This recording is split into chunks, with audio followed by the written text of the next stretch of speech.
A paz de Jesus, meu nome é Gabriel, sou filho do Serginho, Danilo, irmão do Jonas, acho que a maioria aqui conhece. E é uma grande alegria para mim estar aqui hoje partilhando a palavra com vocês. Desde já peço desculpa porque recentemente fiz uma cirurgia na boca, tirei o dente, então estou com um pouquinho de dificuldade para falar.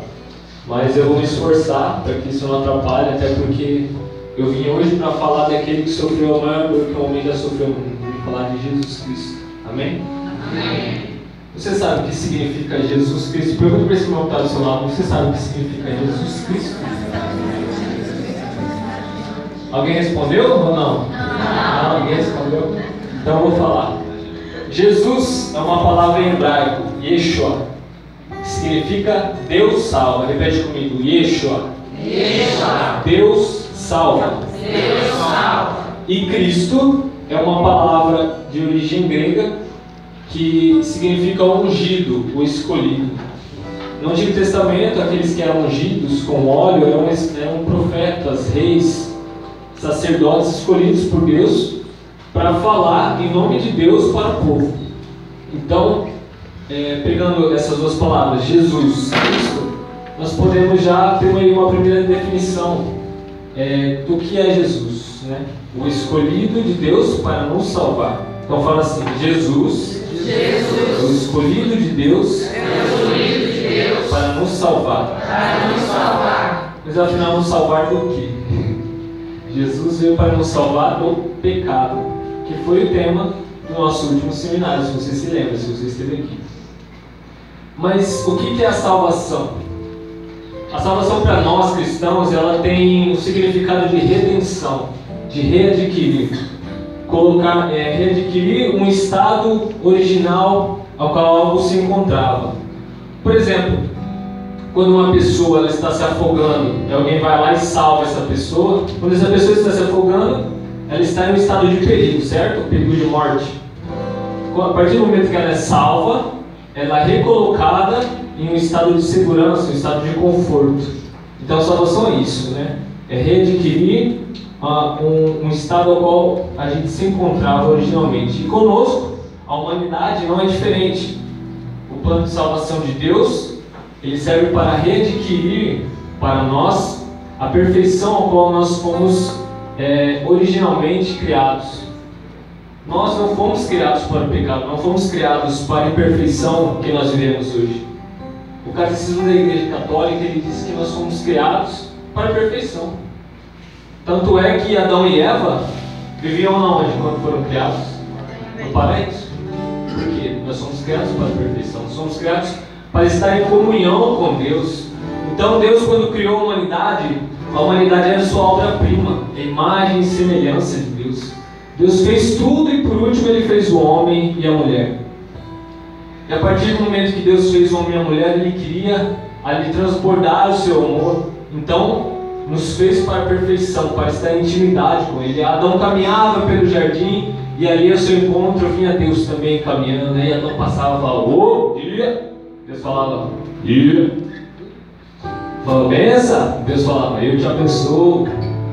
Era um estado de intimidade, um estado de proximidade. E foi para isso que nós somos criados. Mas a partir do momento em que a humanidade adentrou o pecado, adentrou na humanidade a morte. Então nós perdemos aquele estado de perfeição e passamos a um estado de imperfeição, certo? Então a partir do momento que nós entramos nesse estado de perfeição, nós perdemos também a intimidade com Deus, perdemos a comunhão com Deus. Tanto é que Adão e Eva foram expulsos do paraíso, como uma forma de dizer, já não estamos mais no estado de segurança, no estado de conforto, de perfeição que nós nos encontrávamos. Já houve uma mudança. E Deus, é claro, era onisciente, nos criou para a perfeição, mas sendo onisciente, sabia que o pecado poderia adentrar na história da humanidade. E sabendo que o pecado poderia entrar na história da humanidade, antes mesmo de nos criar, Deus criou um plano de salvação para nós. Um plano de readquirir-nos para Ele, um plano do qual Ele nos tiraria desse estado de imperfeição, nos colocaria de volta naquele estado de perfeição para o qual nós fomos criados. Então Deus, antes mesmo de nos criar, sabia que nós poderíamos pecar. Por quê? Lúcifer, para quem não sabe, era um anjo da mais alta patente da hierarquia dos anjos no céu. E ele quis se rebelar contra Deus porque ele tinha tanto poder que acreditou que podia ser como Deus. No entanto, ele não conseguiu e foi precipitado dos céus. Isso tudo ocorreu muito antes de Deus nos criar. Então, Lúcifer, já estando precipitado, ele se tornou um demônio. E se tornando um demônio, e ainda com inveja daquilo que Deus podia fazer, do poder de Deus, sendo que ele não conseguiu ser como Deus, não conseguiu destruir a Deus, o que ele fez? Quis destruir a obra mais perfeita de Deus, quis destruir a imagem e semelhança de Deus, quis destruir a história dos homens. E é aí que o pecado entrou no mundo. E é a partir daí que começa o plano de salvação. Quem trouxe a Bíblia? Levanta ela assim. Fala, eu trouxe! Eu trouxe. Abre em Isaías, capítulo 7.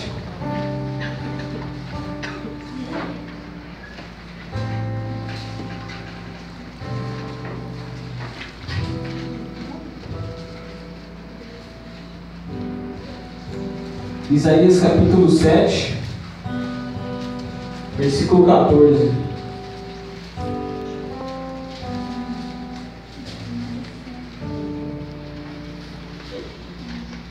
Quem achou diz, achei. Achei. Amém. O sinal de Emanuel. Por isso, o próprio Senhor vos dará um sinal. Uma virgem conceberá e dará à luz um filho, e o chamará Deus conosco. Vocês conseguiram? Todo mundo conseguiu achar? Tem alguém que não achou ainda? Isaías capítulo 7, versículo 14.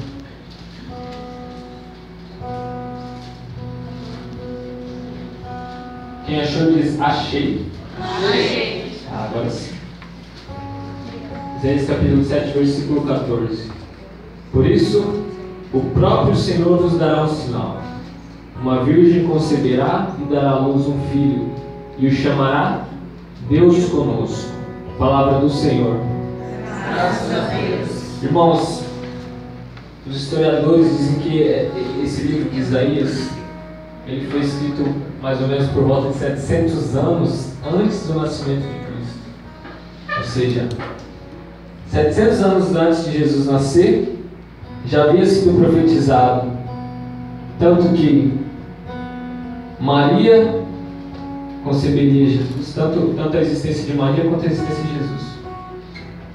Veja, o plano de salvação de Deus é muito antigo. Então, Deus, a partir do momento que o ser humano pecou, começou a colocar em prática o seu plano de salvação.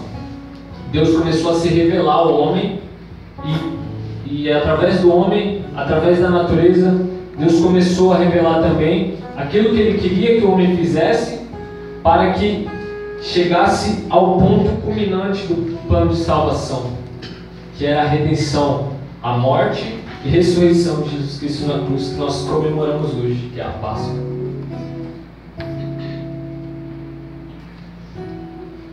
Sendo assim, Deus começou a colocar no mundo, começou a escolher, a ungir alguns homens que anunciariam esse plano de salvação.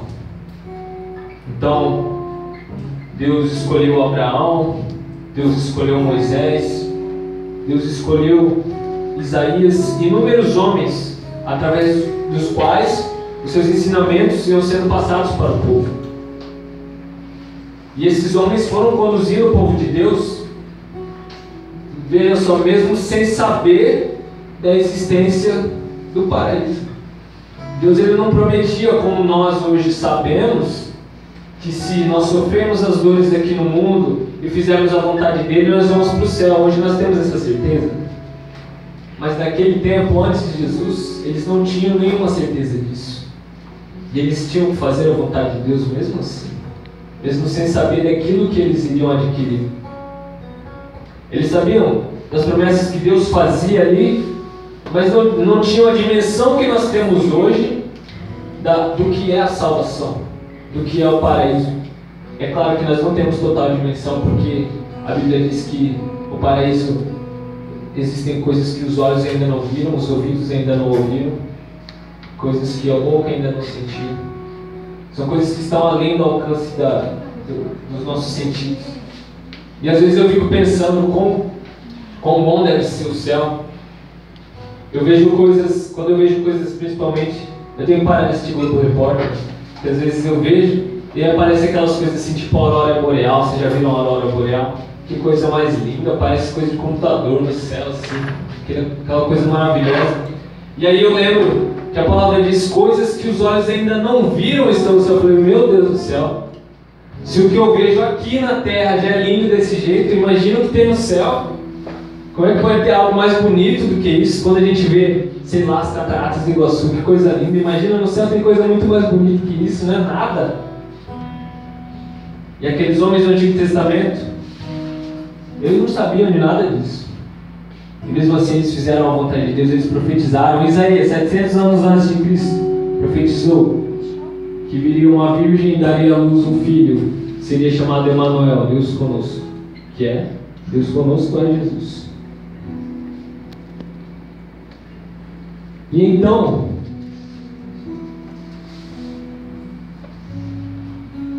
através dos tempos, como eu disse, foram surgindo vários profetas, e o último deles foi João Batista. E eu peço que você abra sua Bíblia em João, capítulo 1.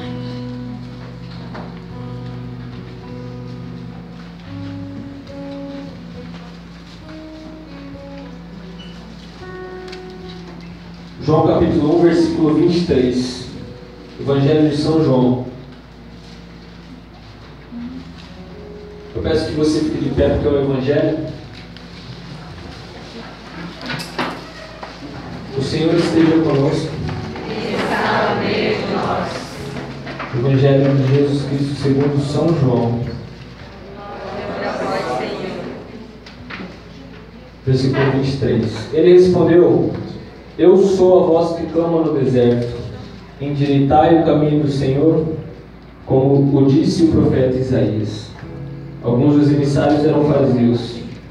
Continuaram a perguntar-lhe: Como, pois, batizais se tu não és o Cristo, nem Elias, nem o profeta? João respondeu: Eu batizo com água, mas no meio de vós está quem vós não conheceis. Esse é quem vem depois de mim, e eu não sou digno de lhe desatar a correia do calçado. Esse diálogo se passou em Betânia, além do Jordão, onde João estava batizando. No dia seguinte, João viu Jesus que vinha a ele e disse: Eis o Cordeiro de Deus, que tira o pecado do mundo. E este de quem eu disse: Depois de mim virá um homem que me é superior, porque existe antes de mim. Palavra da salvação. Glória a vós, Senhor. Pode se sentar agora. Veja aqui no versículo 29, que João diz quando vê Jesus: Eis o Cordeiro de Deus que tira o pecado do mundo. Por que João chamava Jesus de Cordeiro de Deus? O Lúcio até falou sobre isso no seminário passado. No Antigo Testamento, quando o povo precisava todos os dias pedir perdão a Deus, se sacrificava um animal como forma de redimir os pecados, como forma de sacrificar aquele animal como se fosse o próprio homem se sacrificando a Deus. Era um símbolo, para pedir perdão a Deus. Mas a humanidade, ela chegou num estado de pecado tão grave, tão imenso, que para salvar toda a humanidade não bastava apenas a morte de um animal, ou mesmo a morte de vários animais, e nem mesmo a morte de um homem seria o suficiente para salvar, para remir o pecado de toda a humanidade. Então, o que era necessário para se remir o pecado de toda a humanidade? Qual o sacrifício que deveria ser feito? o sacrifício do próprio Deus.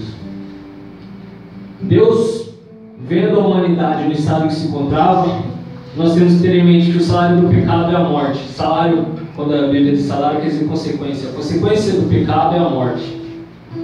Então nós nos encontrávamos no estado de pecado mortal, toda a humanidade.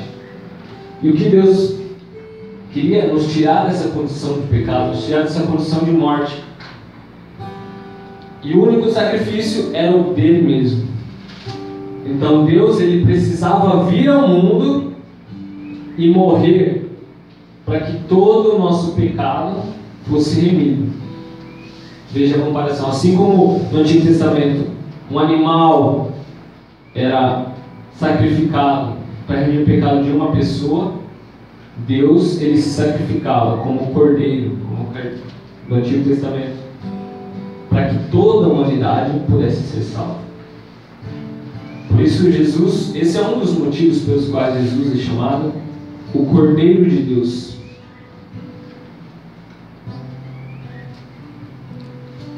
E este de quem eu disse, depois de mim virá um homem que me é superior, porque ele existe antes de mim. E agora eu peço que você, aí mesmo no Evangelho de São João, nós vamos ler o capítulo 1 do início, o Verbo Divino. Ele diz assim: no princípio era o Verbo, e o Verbo estava junto de Deus, e o Verbo era Deus. Ele estava no princípio junto de Deus. Tudo foi feito por Ele, e sem Ele nada foi feito. Nele havia vida, e a vida era a luz dos homens. A luz resplandece nas trevas, e as trevas não a compreenderam. Veja, o Verbo é o próprio Jesus. Ele já existia, por isso que João diz, já existia antes de mim. O Verbo já existia junto de Deus. E o Verbo se fez carne. Por isso que nós dizemos que o Verbo se fez carne e habitou entre nós. O próprio Jesus, o próprio Deus se fez carne e habitou entre nós. E aqui continuando, versículo 6. Houve um homem enviado por Deus que se chamava João. Este veio como testemunha para dar testemunho da luz, a fim de que todos crescem por meio dele. Não era ele a luz, mas veio para dar testemunho da luz. O Verbo era a verdadeira luz, que, vindo ao mundo, ilumina todo o homem. Estava no mundo, e o mundo foi feito por ele, e o mundo não o conheceu. Veio para o que era seu, mas os seus não o receberam. Mas a todos aqueles que o receberam, aos que creem no seu nome, deu-lhes o poder de se tornarem filhos de Deus, os quais não nasceram do sangue, nem da vontade da carne, nem da vontade do homem, mas sim de Deus. E o Verbo se fez carne e habitou entre nós. E vimos sua glória, a glória que o Filho único recebe do seu Pai, cheio de graça e de verdade. Palavra da salvação. Glória a vós, Senhor. Veja só, aqui no versículo 12: mas a todos aqueles que o receberam, aos que creem no seu nome, deu-lhes o poder de se tornarem filhos de Deus, os quais não nasceram do sangue, nem da vontade da carne, nem da vontade do homem, mas sim de Deus. Irmãos, nós nascemos da vontade de Deus. É a palavra de Deus quem diz isso.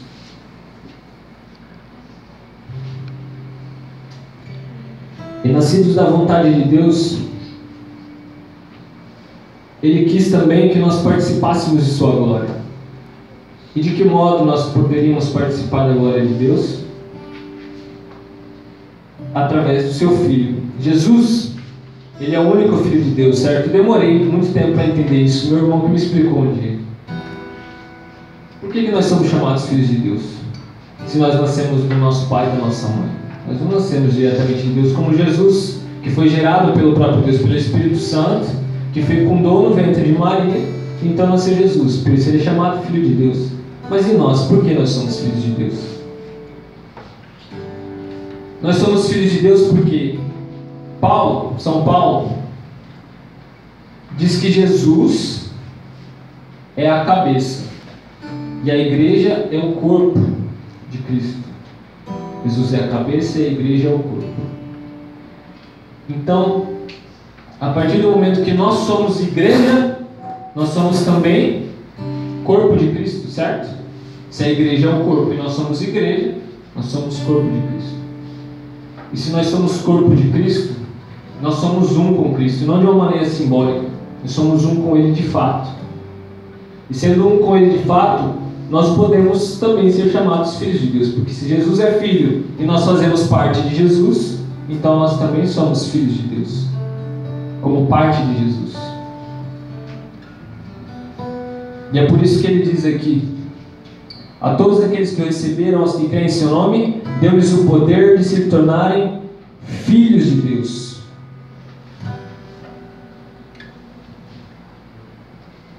E assim, Jesus vem ao mundo para que isso se torne concreto. Afinal, se Jesus vir, nós não poderíamos ser filhos de Deus, certo? Como nós faríamos parte de Jesus se Ele não tinha vindo até nós ainda não havia instituído a sua igreja. A partir do batismo, nós entramos na igreja. Ontem, não sei se vocês todos participaram da celebração, mas ontem algumas pessoas foram batizadas. Então essas pessoas, elas passaram a se tornar parte da igreja. E passando a ser parte da igreja, passaram também a ser parte de Jesus, passaram também a ser filhos de Deus. Agora, abra sua Bíblia em Romanos, capítulo 3. Depois de Atos dos Apóstolos.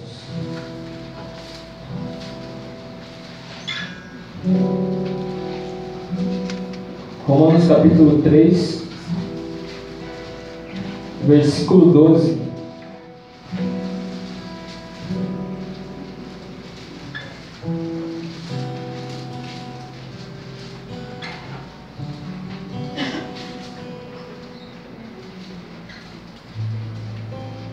Perdão, Romanos capítulo 5, versículo 12.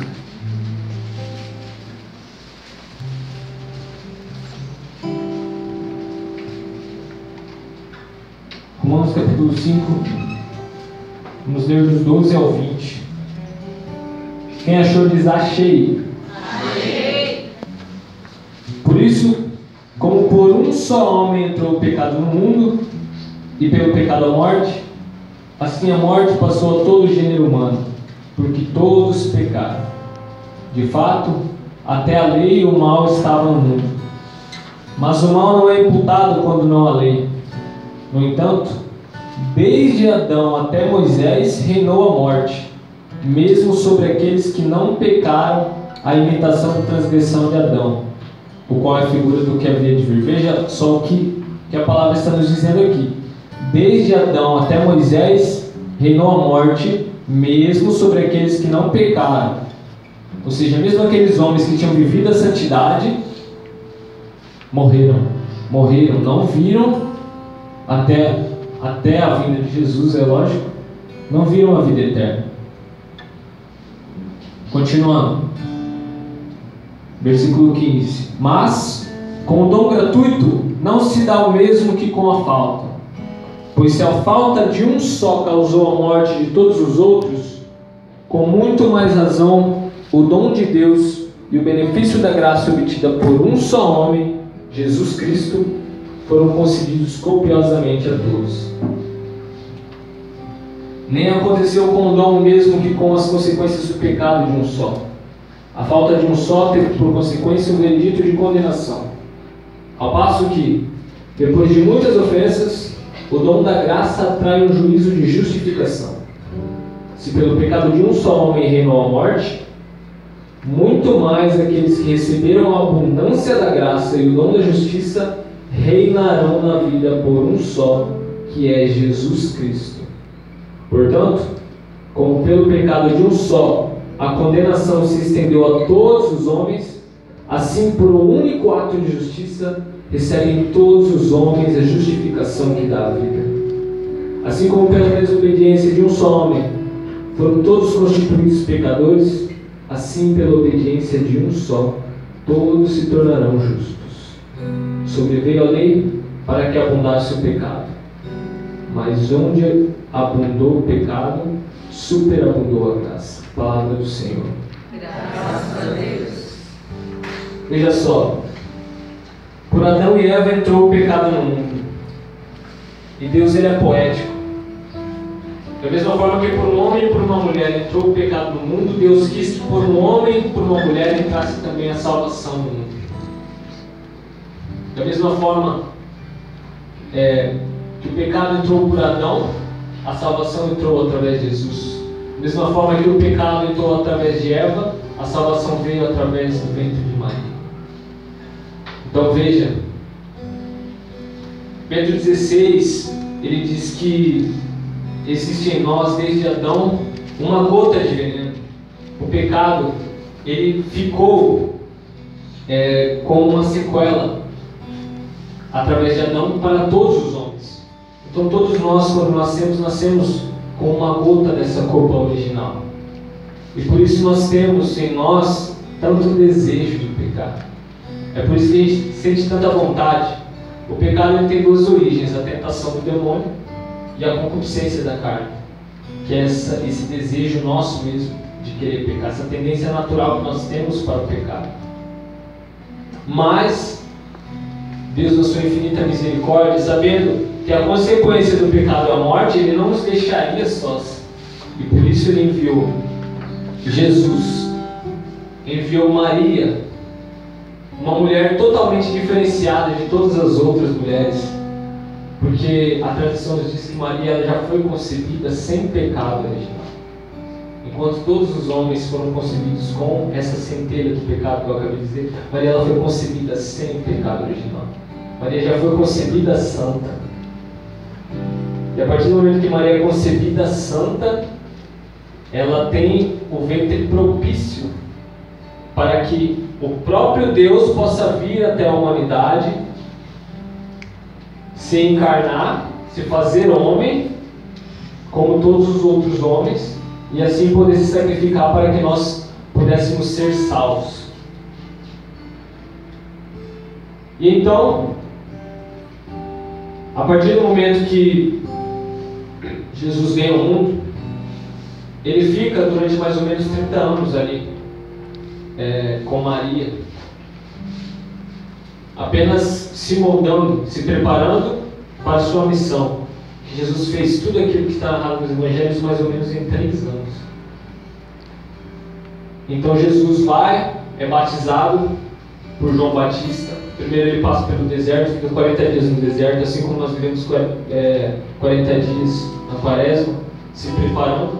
Jesus ele se prepara, e então, para que ele seja conhecido, ele vai e é batizado por João Batista.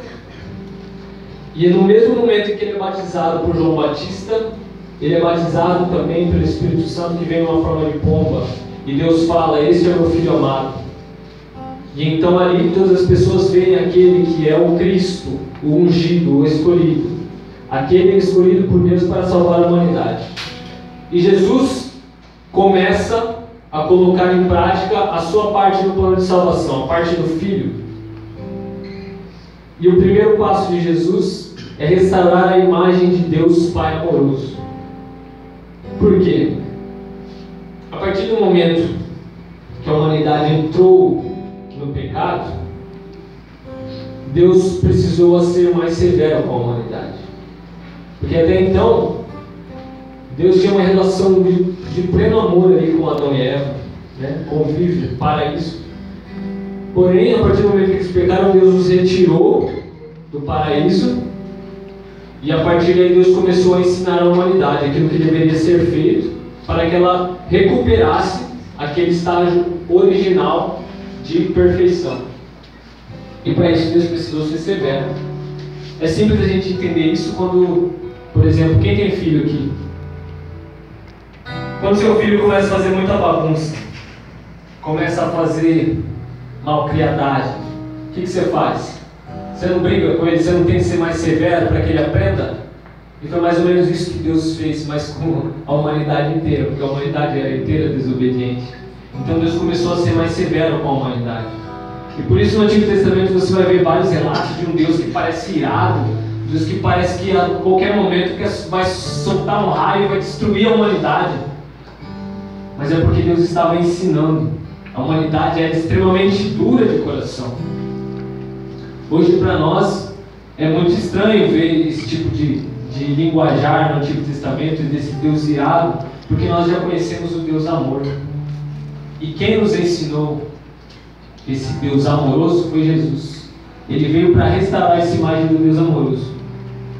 Para constatar isso, eu peço que você abra aí 1 João, capítulo 4. É lá no final. Não é o Evangelho, não.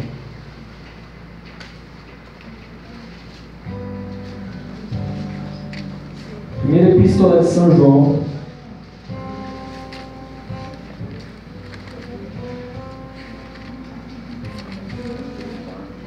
Capítulo 4, versículo 16.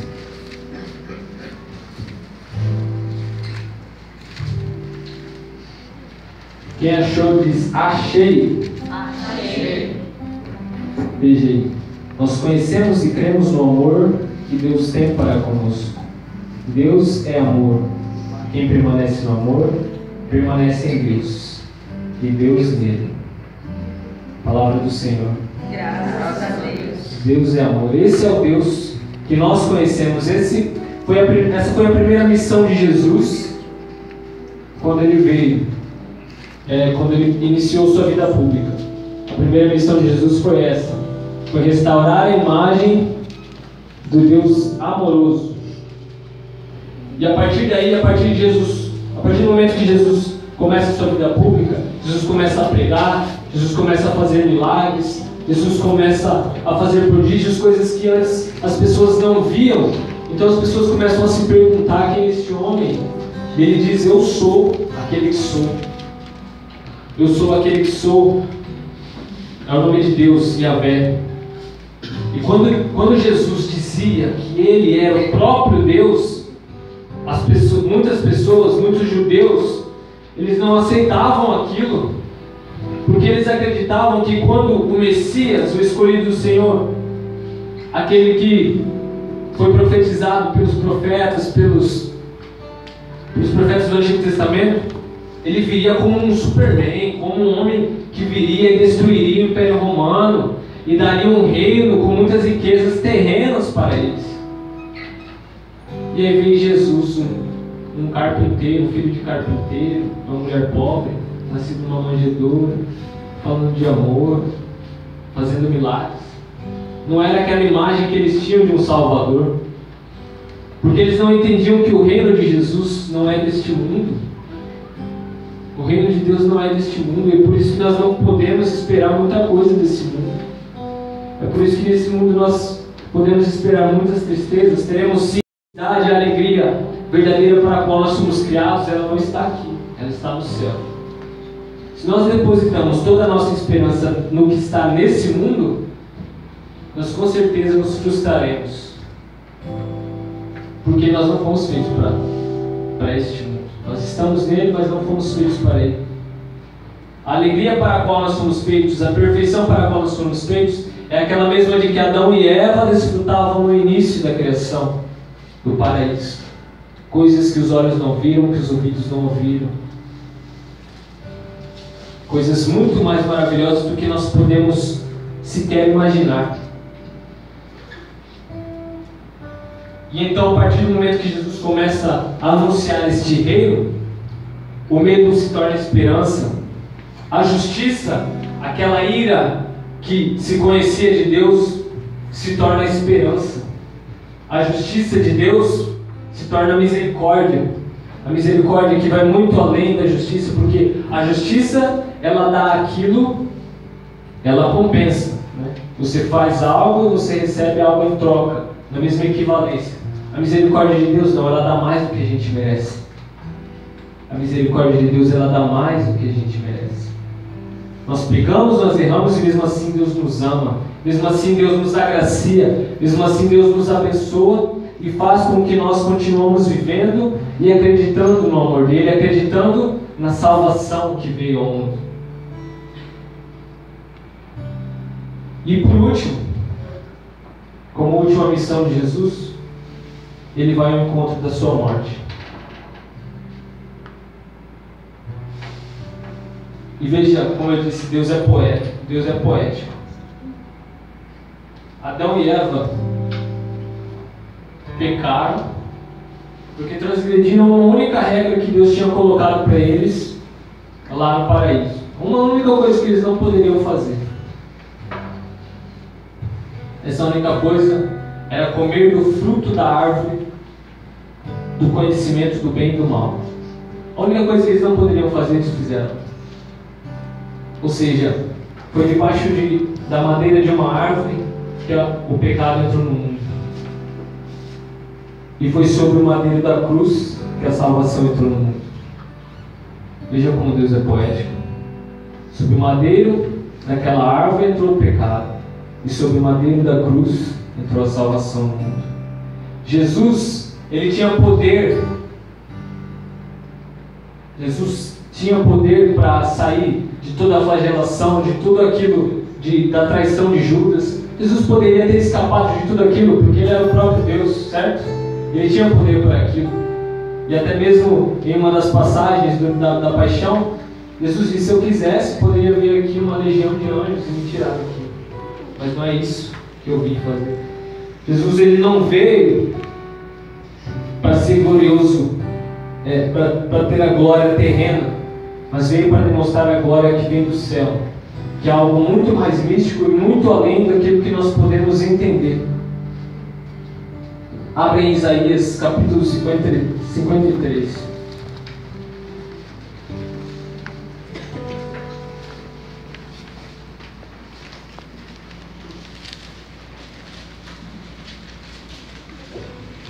Isaías 53, de 1 a 7.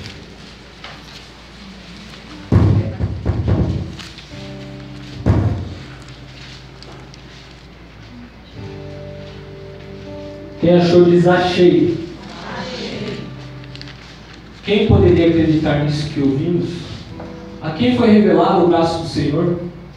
Cresceu diante dele como um pobre rebento, enraizado numa terra árida.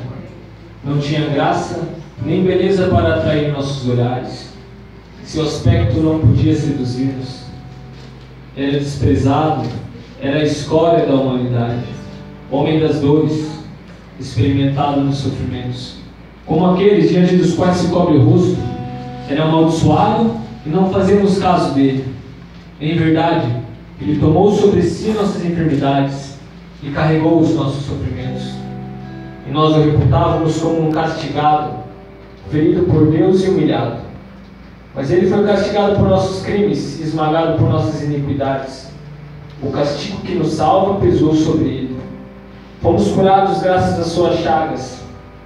Todos nós andávamos desgarrados como ovelhas, seguíamos cada qual nosso caminho. O Senhor fazia recair sobre ele o castigo das faltas de todos nós. Foi maltratado e resignou-se. Não abriu a boca, como um cordeiro que se conduz ao matadouro, e uma ovelha muda nas mãos dos que adoram. Palavra do Senhor. Graças a Deus. Veja, irmãos, Isaías. Lembra que eu falei Isaías? O registro histórico que se tem que foi 700 anos antes de Cristo. E aqui já se falava de Jesus como se já tivesse acontecido tudo. Cresceu diante dele como um pobre rebento, enraizado numa terra árida. Seu aspecto não podia seduzir-nos. Lembra do que eu falei? De que os judeus não reconheciam ele como Messias, porque ele não era a imagem que eles tinham de um Salvador? Exatamente o que está escrito aqui em Isaías. Jesus era a imagem da escória da humanidade, era visto à margem, o marginal. E ele se entregou por nós.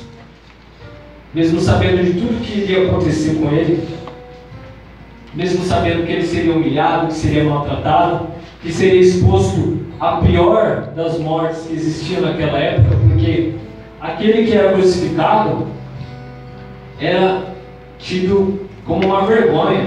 Tanto é que a crucificação ocorria no monte. Se você for ver todas as imagens que tem de crucificação, está a cruz em cima de um monte, para que todos vejam, para que todo mundo veja, olha lá aquele criminoso safado.